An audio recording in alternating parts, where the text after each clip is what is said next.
নাতিনা ভোরের দরজা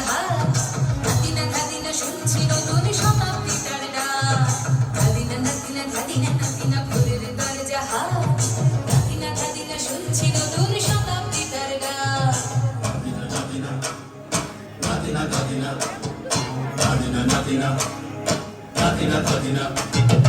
আজকে ভালো যেটা হয়তো কালকে ভালো নয়, আজকে যেটা গোটালাতে কালকে সে নিশ্চয়। জীবন মানে ওঠা পড়া, জীবন ভাঙা গড়া, করতে করতে উঠতে পড়তে সময়